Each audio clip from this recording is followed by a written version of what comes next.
ନୟାଗଡ଼ ଜିଲ୍ଲା ଅନ୍ତର୍ଗତ ଖଣ୍ଡପଡ଼ା ସହରର ମଧ୍ୟ ଭାଗରେ ରାଜା ରାଜୁଡ଼ା ଅମଳରୁ ଅବସ୍ଥିତ ମଧୁବନ ମିନି ଷ୍ଟାଡିୟମଟି ଅବହେଳିତ ଅବସ୍ଥାରେ ପଡ଼ି ରହିଛି।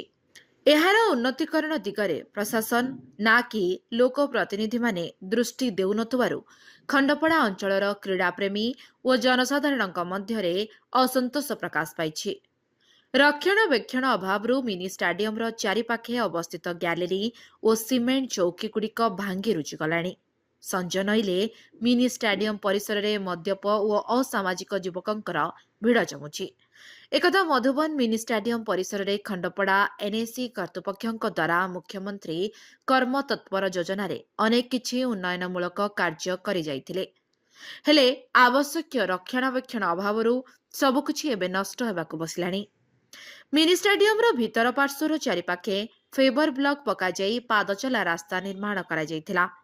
ମାତ୍ର ଏବେ ପାଦଚଲା ରାସ୍ତା କେଉଁଠି ଦବିଗଲାଣି ତ ପୁଣି କେଉଁଠି ରାସ୍ତା ସାରା ଅନାବନା ଘାସ ଲଟା ମାଡ଼ି ରାସ୍ତା ମାଟିରେ ମିଶିବାକୁ ବସିଲାଣି। ବ୍ୟାୟାମ ଉପକରଣଗୁଡ଼ିକ ଭାଙ୍ଗି ରୁଜି ନଷ୍ଟ ହେବାକୁ ବସିଛି। ସେହିପରି ମିନି ଷ୍ଟାଡିୟମ ପରିସରର ଖାଲ ଖମାରରେ ଭର୍ତ୍ତି ହୋଇ ରହିଥିବାରୁ ସାମାନ୍ୟ ବର୍ଷା ହେଲେ ବିଭିନ୍ନ ସ୍ଥାନରେ ପାଣି ଜମି ରହୁଥିବାର ନଜରକୁ ଆସୁଛି। ମିନି ଷ୍ଟାଡିୟମ ପରିସରର ଏଭଳି ଶୋଚନୀୟ ଅବସ୍ଥାକୁ ଦେଖି କ୍ରୀଡ଼ାବିତ୍ମାନେ ଷ୍ଟାଡିୟମରୁ ମୁହଁ ଫେରାଉଥିବା ବେଳେ ଗତ କିଛି ବର୍ଷ ହେଲା ମିନି ଷ୍ଟାଡିୟମଟି ମେଳା ମହୋତ୍ସବର ପଡ଼ିଆ ପାଲଟିଥିବାର ଜଣାପଡ଼ିଛି।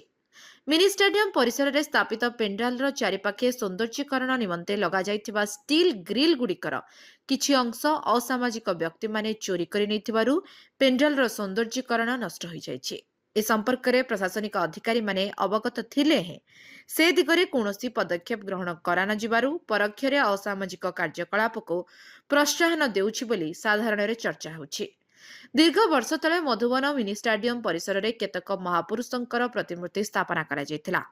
ମାତ୍ର ପ୍ରତିମୂର୍ତ୍ତିଗୁଡ଼ିକ ଅବହେଳିତ ଅବସ୍ଥାରେ ପଡ଼ି ରହିଥିବାରୁ ଏହାର ପୂଜା ପ୍ରତି ଅସମ୍ମାନ ବୋଲି ସାଧାରଣରେ ଚର୍ଚ୍ଚା ହେଉଛି।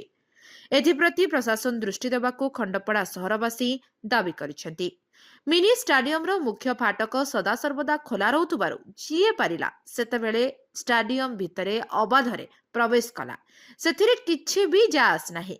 ମୋଟାମୋଟି ଭାବେ ସ୍ଥାନୀୟ ପ୍ରଶାସନର ନିୟନ୍ତ୍ରଣରେ ମଧୁବନ ମିନି ଷ୍ଟାଡିୟମଟି ରହୁନଥିବାରୁ ଏହାର ସୁଯୋଗ ନେଇ ଅସାମାଜିକ ବ୍ୟକ୍ତିଙ୍କଠାରୁ ଆରମ୍ଭ କରି ମଦ୍ୟପ ଯୁବକମାନେ ଦୈନିକ ଏଠାରେ ଭିଡ଼ ଜମାଉଥିବାର ଜଣାପଡ଼ିଛି।